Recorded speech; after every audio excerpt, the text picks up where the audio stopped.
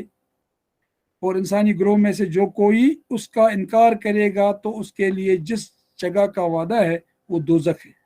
بس اے پیغمبر صلی اللہ علیہ وسلم، تم اس چیز کی طرف سے کسی شک میں نہ پڑنا، یہ حق ہے تمہارے رب کی طرف سے، مگر اکثر لوگ نہیں جانتے ہیں۔ یعنی اللہ نے انسان کو فطرت سلیمہ پر پیدا کیا ہے، اور انسان کی فطرت بھی گواہی دیتی ہے۔ یہاں پر جو بینا کا جو ہے ترجمہ امین آصف صاحب نے کیا ہے کہ انسانی فطرت، جو فطرت سلیمہ ہے، اور بعض لوگوں نے کہا کہ یہاں بینا سے مراد اللہ کی طرف سے جو کتاب آتی ہے قرآن، اور لوگوں نے یہ فرمایا ہے کہ اصل میں انسان پہلے ہی فطرت کے راستے پہ ہوتا ہے۔ فطرت اللہ فطر الناس علیہ، جو لوگ سلیم الفطرت ہوتے ہیں وہ پہلے سے ہی حق کے قائل ہوتے ہیں، اللہ کی وحدانیت کے قائل ہوتے ہیں، اللہ کے وجود کے قائل ہوتے ہیں، اور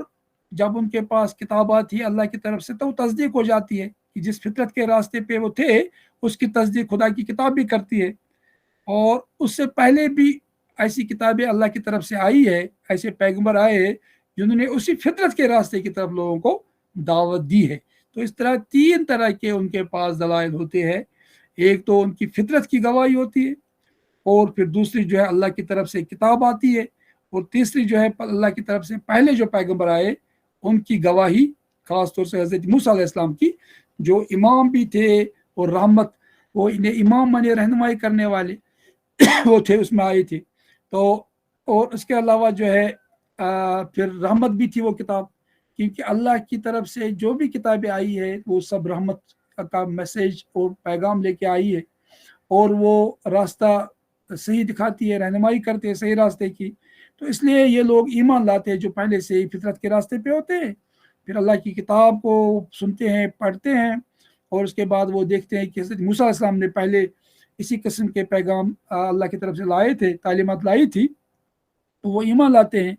تو لوگوں میں سے یہ لوگ ایمان لاتے ہیں، اور لیکن جو اس کے برعکس انکار کرتا ہے تو اس کے لیے جس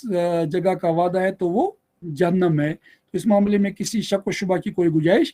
تو، لیکن اکثر لوگ اس حق کو نہیں جانتے ہیں، اس پہ ایمان نہیں لاتے ہیں، کیونکہ وہ اپنی خواہشات کی پیروی کرتے ہیں، یہ جاننے کے باوجود کہ یہ فطرت کا راستہ ہے، اور یہ پیغمبروں نے یہ کتاب لائی، یہ بھی صحیح ہے، یہ اس فطرت کے راستے کی نشاندہی کرتی ہے۔ اور اس کے بعد پھر موسیٰ علیہ السلام کی تعلیمات کو بھی دیکھتے ہیں، اس میں بھی اسی قسم کی باتیں بیان کی گئی ہے، کیونکہ پیغمبروں کا میسیج ایک ہی ہوتا ہے، یعنی کہ ان اقیموا الدین، دین کو قائم کرو، ولا تتفرقوا فیہ، اور اس میں کوئی تفرقہ پیدا، ایک ہی تعلیم، ان الدین عند اللہ الاسلام، تمام پیغمبروں نے ایک اسی دین کی طرف دعوت دی ہے جو فطرت کا راستہ بھی ہے، اور اس کے بارے میں احادیث بھی بہت ساری ہے، تو ان کا میں انشاءاللہ ذکر کروں گا۔ تو پھر اس کے بعد فرمایا گیا وَمَنْ أَظْلَمُ مِمَّنِ افْتَرَى عَلَى اللَّهِ كَذِبًا أُولَٰئِكَ يُعْرَضُونَ عَلَىٰ رَبِّهِمْ وَيَقُولُونَ أَشْهَادُ هَٰؤُلَاءِ الَّذِينَ كَذَبُوا عَلَىٰ رَبِّهِمْ أَلَا لَعْنَةُ اللَّهِ عَلَى الظَّالِمِينَ الَّذِينَ يَصُدُّونَ عَنْ سَبِيلِ اللَّهِ وَيَبْغُونَهَا عِوَجًا وَهُمْ بِالْآخِرَةِ هُمْ كَافِرُونَ أُولَٰئِكَ لَمْ يَكُونُوا مُعْجِزِينَ فِي الْأَرْضِ وَمَا كَانَ لَهُم مِّن دُونِ اللَّهِ مِنْ أَوْلِيَاءَ يُضَاعَفْ لَهُمُ الْعَذَابُ مَا كَانُوا يَسْتَطِيعُونَ السَّمْعَ وَمَا كَانُوا يُبْصِرُونَ أولئك الذين خسروا أنفسهم وضل عنهم ما كانوا يفترون لا جرم أنهم في الآخرة هم الأخسرون إن الذين آمنوا وعملوا الصالحات وأخبتوا إلى ربهم أولئك أصحاب الجنة هم فيها خالدون مثل الفريقين كالأعمى والأصم البصير والسميع هل يستويان مثلا أفلا تذكرون۔ پھر بلا وہ شخص جو اپنے رب کی طرف سے ایک صاف شہادت رکھتا تھا، اس کے بعد ایک گواہ بھی پروردگار کی طرف سے اس شہادت کی تائید میں آ گیا، اور پہلے موسیٰ علیہ السلام کی کتاب رہنما اور رحمت کے طور پر آئی ہوئی بھی موجود تھی، کیا وہ بھی دنیا پرستوں کی طرح اسے انکار کر سکتا ہے؟ ایسے لوگ تو اس پر ایمان ہی لائیں گے، اور انسانی گروہ میں سے جو کوئی اس کا انکار کرے تو اس کے لیے جس جگہ کا وعدہ ہے وہ دوزخ ہے۔ بس اے پیغمبر صلی اللہ علیہ وسلم، تم اس چیز کی طرف سے کسی شک میں نہ پڑنا، یہ حق ہے تمہارے رب کی طرف سے، مگر اکثر لوگ نہیں جانتے۔ اور اس شخص سے بڑھ کر ظالم اور کون ہوگا جو اللہ پر جھوٹ گھڑے؟ ایسے لوگ اپنے رب کے حضور پیش ہوں گے اور گواہ شہادت دیں گے کہ یہ ہے وہ لوگ جنہوں نے اپنے رب پر جھوٹ گھڑا تھا، یعنی یہ کہا تھا کہ خدا نے کوئی پیغام نہیں بھیجا، کسی پیغمبر کو نہیں بھیجا، اور خدا کی کتابوں کا انکار کیا، بلکہ افترا بازی کرنے لگے۔ سنو، خدا کی لعنت ہے ظالموں پر، ان ظالموں پر جو خدا کے راستے سے لوگوں کو روکتے ہیں، خود بھی حق پر چلنے سے رکتے ہیں اور دوسرے لوگوں کو بھی روکتے ہیں، اور پھر ان کے اہل عیال، ان کی اولاد اور ان کی آل بھی اسی گمراہی کے راستے پہ چلے جاتے ہیں، اور ان تمام کے گناہ ایسے لوگوں پر ہے۔ ان ظالموں پر جو خدا کے راستے سے لوگوں کو روکتے ہیں، اس کے راستے کو ٹیڑھا کرنا چاہتے ہیں اور آخرت کا انکار کرتے ہیں، وہ زمین میں اللہ کو بے بس کرنے والے نہ تھے اور نہ اللہ کے مقابلے میں کوئی ان کا حامی تھا۔ زمین میں بھی بہرحال وہ ناکام ہو کے رہ گئے، اللہ کا دین غالب ہو کر رہ گیا، پیغمبران کرام کو فتح اور کامرانی نصیب ہو گئی، اور ان کو اللہ نے عزت اور عظمت سے نوازا، سعادت سے نوازا۔ اس کے باقی جتنے بھی ان کے مخالفین تھے وہ دنیا میں بھی ذلیل و خوار ہو کے رہ گئے، اور آخرت میں وہ جہنم کے مستحق ہو جائیں گے، اور ان کا کوئی حامی بھی نہ تھا دنیا میں بھی جب ان کا انجام سامنے آیا، جب اللہ نے ان کو ہلاک کر دیا، برباد کر دیا۔ انہیں اب دوہرا عذاب دیا جائے گا، وہ نہ کسی کی سن ہی سکتے تھے اور نہ خود ہی کچھ سوچتا تھا۔ یہ وہ لوگ ہیں جنہوں نے اپنے آپ کو گھاٹے میں ڈالا اور وہ سب کچھ ان سے کھویا گیا جو انہیں گڑ رکھا تھا۔ ناگزیر ہے کہ وہی آخرت پہ سب سے بڑھ کر گھاٹے میں رہے وہ لوگ جو ایمان لائے اور جنہیں نیک عمل کیے اور اپنے رب ہی کے ہو کر رہے، تو یقیناً وہ جنتی لوگ ہیں اور جنت میں وہ ہمیشہ رہیں گے۔ ان دونوں فریقوں کی مثال ایسی ہے جیسے ایک آدمی تو ہو اندھا بہرا اور دوسرا ہو دیکھنے اور سننے والا، یہ دونوں یکساں ہو سکتے ہیں؟ کیا اس مثال سے کوئی سبق نہیں لیتے؟ یعنی ان کی مثال تو ایسی ہے جیسے ایک اندھا ہوتا ہے اور وہ دیکھ نہیں سکتا ہے، اور یہ جو اللہ کی باتوں کو ماننے والے لوگ ہوتے ہیں، ان کے پاس روشنی ہوتی ہے، دانائی اور بینائی ان کے پاس ہوتی ہے۔ تو اس لیے جو ہے یہ اللہ تعالیٰ نے اس طرح سے دونوں کا حال بیان کیا۔ اصل میں حق کو رد کرنے کا اصل سبب اور انکار کا اصل جو ہے موجب کیا ہوتا ہے؟ انسان کے نفس کا یہ فیصلہ ہے کہ دنیا اور اس کے مادی فائدے سے بالاتر کوئی شے قابل قدر نہیں ہے، اور یہ کہ ان فائدوں سے متمتع ہونے کے لیے ان کو پوری آزادی حاصل ہونی چاہیے۔ وہ کہتے ہیں یہ مقصد زندگی کا۔ اور جو شخص آخرت کو نظر انداز کر کے محض دنیا کے لیے کام کرتا ہے، وہ لازماً و فطرتاً ایسے طریقے سے کام کرتا ہے جسے آخرت میں محل کے بجائے آگ کا الاؤ اس کو حاصل ہو جائے گا۔ یعنی جو دنیا کے محل بنانے کے چکر میں ہوتے ہیں تو وہ آخرت کے لیے کوئی تیار نہیں کرتے ہیں، پھر جب وہ آخرت میں پہنچیں گے تو ان کے لیے آگ کا الاؤ تیار ہوگا وہاں پر، کیونکہ دنیا کماتے کماتے وہ تمام حدود کو پار کر چکے تھے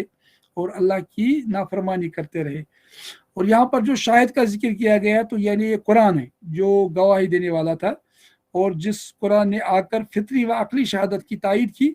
اور اس کو بتایا کہ فی الواقع حقیقت وہی ہے جس کی نشاندہی انفس و آفاق میں آثار کر رہے تھے، یعنی زمین و آسمان کے تمام جو جتنے بھی ساری مخلوقات کائنات میں ہیں، جتنی بھی اشیاء دنیا کی ہے انفس و آفاق کی، تو وہ سب دلائل جو ہے اسی شہادت کی طرف لے جاتی تھی کہ اللہ کو مانو، اللہ کی بات کو مانو، پیغمبر کی بات کو مانو۔ پھر حضرت موسیٰ علیہ السلام کی شہادت بھی اس میں آئی تھی۔ تو اس طرح سے پھر یہ فرمایا گیا کہ جو لوگ مومن ہوتے ہیں تو وہ ہمیشہ اللہ کی عبادت کرتے ہیں، اور اگر ان کو تکلیفیں پہنچتی ہیں تو وہ کبھی جو ہے شکایت نہیں کرتے ہیں، نافرمانی نہیں کرتے ہیں۔ اور اصل میں یہ جو فرمایا گیا کہ لائن ازقنا، جب ہم انسانوں کو مزہ چکھاتے ہیں، تو یہاں پر خبر دی جاتی ہے، جیسے ابن کثیر نے فرمایا کہ انسان کی صفات کیسی ہے، جو عام انسان ہوتے ہیں ان کی صفات ذمیمہ کیا ہوتی ہے، لیکن جن لوگوں پر اللہ رحم کرتا ہے مومنوں میں سے، ان کی صفات کیا ہوتی ہے۔ تو پھر نبی کریم صلی اللہ علیہ وسلم کی حدیث بیان کی ہے انہوں نے، ابن کثیر نے فرمایا کہ نبی کریم صلی اللہ علیہ وسلم نے فرمایا کہ یعنی اس خدا کی قسم جس کے ہاتھ میں میری جان ہے کہ اللہ اگر کوئی بھی فیصلہ مومن کے لیے کرتا ہے تو اس کے لیے اچھا ہوتا ہے، اگر اس کو کوئی اچھائی ملتی ہے تو اس پہ شکر کرتا ہے تو اس کے لیے اچھا ہے، اگر اس کو کوئی تکلیف پہنچتی ہے تو اس پہ صبر کرتا ہے، وہ بھی اس کے لیے اچھا ہے، اور یہ حال کسی اور کا نہیں ہے، صرف مومنین کا ہے۔ اور یہ صحیح ہے، یعنی مطلب بخاری اور مسلم کی حدیث نے روایت کی ہے۔ پھر نے ایک اور حدیث بھی بیان کی ہے کہ مومن ایسا ہوتا ہے کہ اگر اس کے پاؤں میں کانٹا بھی چھپتا ہے تو اس کو بھی اس کا اجر ملتا ہے، کوئی تکلیف، کوئی مصیبت، کوئی غم اس کو ملتا ہے تو اس کو اجر ملتا ہے، اور وہ ہر چیز پہ صبر کرتا ہے تو اس کے گناہ معاف ہو جاتے ہیں۔ اللہ غفر اللہ عنہ بہا من الخطایا، اس کے تمام گناہ اللہ معاف فرماتا ہے۔ تو یہاں پر یہودیوں کے بارے میں یہ کہا کہ دنیا پرست اس قدر ہوتے ہیں کہ وہ ہر چیز دنیا کے لیے کرتے ہیں، حالانکہ مجاہد اور باقی قتادہ وغیرہ لوگوں نے کہا کہ اگر کوئی مومن بھی ایسا ہوگا کہ جو اللہ کی عبادت کرتا ہے اور اس کو دنیا میں بھی بہت ساری چیزیں ملتی ہے، اپنی نیکیوں کا بدلہ اس کو ملتا ہے، اور آخرت میں بھی اس کا بدلہ ملتا ہے، لیکن کافر کو تو دنیا میں ہی سب کچھ ملتا ہے۔ تو ایسے قرآن میں بھی فرمایا گیا ان الانسان خلق ہلوا، یعنی انسان کی فطرت کے بارے میں بیان کیا جا رہا ہے کہ انسان کیسا ہے، اور اس کے بعد پھر اس انسان کی بات کی جاتی ہے جو اپنے فطرت کے راستے پہ قائم رہ کے اللہ کی باتوں کو مانتا ہے، نبی کریم صلی اللہ علیہ وسلم کی پیروی کرتا ہے، تو ان دونوں کا موازنہ کیا گیا۔ تو یہاں پر جو پہلے فرمایا گیا کہ جو آدمی دنیا چاہتا ہے اور دنیا کی عیش و عشرت اور دنیا کی زینت چاہتا ہے، تو اس کے بارے میں حضرت ابن عباس سے مروی ہے کہ یہ اہل الریا ہے، یعنی وہ لوگ جو ریاکاری کرتے ہیں، یہ دنیا میں اچھے اعمال کرتے ہیں اور اس لیے کرتے ہیں تاکہ لوگ ان کو اچھا کہیں، ان کی تعریف کریں، یا دنیا کے کچھ فوائد ان کو حاصل ہو جائے ان اچھے کاموں کے عوض۔ تو ان کے بارے میں کہا گیا کہ ان کو اپنے اچھے اعمال کا بدلہ دنیا میں ہی ملے گا، کیونکہ ان کا مقصد دنیا تھا، دنیا کی جو ہے شہرت تھی، مقبولیت تھی۔ تو اور یہ لوگ ظالم ہے اور ان کے ساتھ کوئی ظلم نہیں ہوگا اللہ کی طرف سے جہاں تک دنیا کے معاملات ہیں، لیکن جو انہیں اپنے نفس پر ظلم کیا ہے اس کا بدلہ ان کو دینا پڑے گا۔ تو یعنی جیسے ابن عباس نے فرمایا ہے اور اس کی تشریح ابن کثیر نے اپنی تفسیر میں بیان کی ہے، یعنی کانا یعملہ الی التماس دنیا، یعنی یہ عمل اس لیے کرتے تھا تاکہ ان کو دنیا ملے، دنیا کی عزت ملے، دنیا میں شہرت ملے، وہو فی الآخرۃ من الخاسرین، اور آخرت میں ایسے لوگ جو ہے نقصان میں ہوں گے اور خسارہ اٹھائیں گے۔ تو انس بن مالک اور حسن رضی اللہ تعالیٰ عنہما نے یہ فرمایا ہے کہ یہ نزلت فی الیہود، یہ آیت جو ہے یہود کے بارے میں نازل ہوئی ہے اور نصارہ کے بارے میں بھی نازل ہوئی ہے، کہ انہوں نے چونکہ صحیح معنی میں حضرت موسیٰ علیہ السلام کی اور حضرت عیسیٰ علیہ السلام کی پیروی نہیں کی، بلکہ اب تو وہ دنیا پرست ہو کے رہ گئے۔ اور یہودیوں کے بارے میں تو قرآن میں بالکل واضح طور پر آیا ہے کہ یورث الحیا، کہ یہ زندہ رہنا چاہتے ہیں چاہے کچھ بھی اس کے لیے کرنا پڑے۔ اور حضرت مجاہد رحمۃ اللہ نے فرمایا ہے کہ یہ اہل ریا کے بارے میں یہ آیت نازل ہوئی ہے، اور قتادہ نے فرمایا کہ جو مومن بھی ہو سکتا ہے اور لیکن ریاکار ہو، اس کو اپنی جو اتنے اچھے اعمال دنیا میں کیے ہوں گے اور وہ لوگوں کو دکھانے کے لیے کیے ہوں گے، تو دنیا میں اس کو ثواب، مطلب یعنی دنیا کی اچھائیاں اس کو ملیں گی، دنیا میں اس کو شہرت مل جائے گی، کچھ فائدے بھی حاصل ہوں گے، لیکن آخرت میں اس کو کوئی ثواب نہیں ملے گا۔ تو یعنی کیونکہ وہ جس کے لیے اس نے کام کیا تھا تو وہ اس کو مل گیا، یعنی شوہر لوگوں کو دکھانے کے لیے، تو اس کو واہواہی حاصل ہو گئی دنیا میں۔ تو پھر قرآن کی آیت جو بالکل واضح اس معاملے میں ہے، وَمَنْ كَانَ يُرِيدُ الْعَاجِلَ أَجَلْنَا لَهُ فِيهَا مَا نَشَاءُ، جو آدمی یہ جلدی حاصل ہونے دنیا کے لیے کام کرتا ہے، اس کے لیے ہم اتنا کچھ دیتے ہیں جتنا ہم چاہتے ہیں۔ ثم جعلنا له جہنم یصلاها مذموما مدحورا، اس کے بعد وہ جہنم میں ذلیل و خوار ہو کے جلتا رہے گا۔ ومن اراد الآخرہ، اور جو آخرت کی زندگی چاہتا ہے، وسعى لها سعيها، اور اس کے لیے مناسب کوشش کرتا ہے، وہ مومن، اور مومن بھی ہے، وہ ایمان والا بھی ہے، فاولئک کان سعیهم مشکورا، یہ ایسے لوگ ہیں کہ ان کی کوششیں جو ہے بار آور ہو جائیں گی۔ کلن نمد ہؤلاء وہؤلاء من عطاء ربک، ہم دونوں طرح کے لوگوں کو بدلہ دیتے ہیں اور اللہ کی طرف سے عطا ان کو ملتی ہے، یعنی جو دنیا کے لیے کام کرتا ہے اس کو اپنی محنت کے عوض جو ہے اس کا بدلہ ملتا ہے دنیا میں، اور جو آخرت کے لیے کام کرتا ہے اس کو اس کے عوض آخرت میں بدلہ ملے گا۔